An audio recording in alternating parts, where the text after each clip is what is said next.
3 years earlier, an imperial envoy makes his case before the king of Singhasari, the greatest power on Java.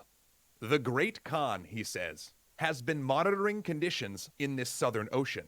He'd watched as Singhasari had aggressively expanded, taking over Srivijaya's crumbling vassal empire to its east and conquering Bali to its west.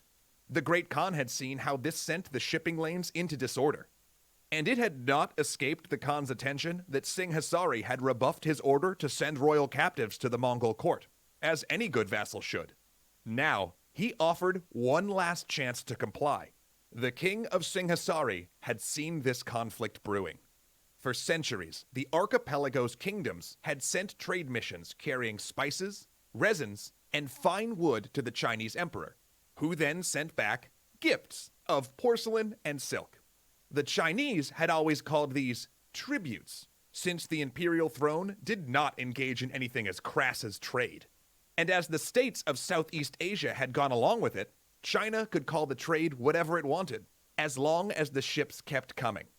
Once the Mongols began rampaging through China, and that tribute system broke down, the archipelago began a much more direct trade with Chinese merchants. Now, these new Mongol emperors wanted to make Singhasari a true vassal.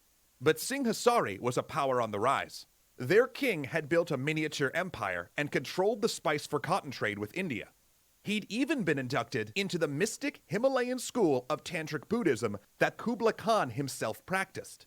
The king of Singhasari may have in fact done so in preparation for a conflict. Wanting to be the spiritual equal of the Khan and know what mystical powers he could call upon, Singhasari was no vassal and would not be treated as one. When the envoy presented himself at the imperial court, the emperor knew that the mission had failed.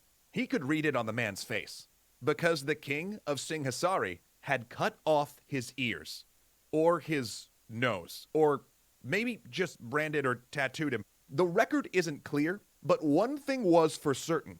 Kublai Khan swore Singhasari would pay for this loss of face. In 1292, the Khan's great fleet arrived off Java. It had 1,000 ships, 20,000 soldiers, and orders to destroy Singhasari. They would remove the king from his throne and find a more pliant ruler. Yet upon arrival, they found the job already half done. The fleet's envoy returned to say that the king was dead. In the 3 years since the imperial envoy's visit, the neighboring kingdom of Kadiri had risen up and captured the capital. There was no longer a Singhasari. Now the king of Kadiri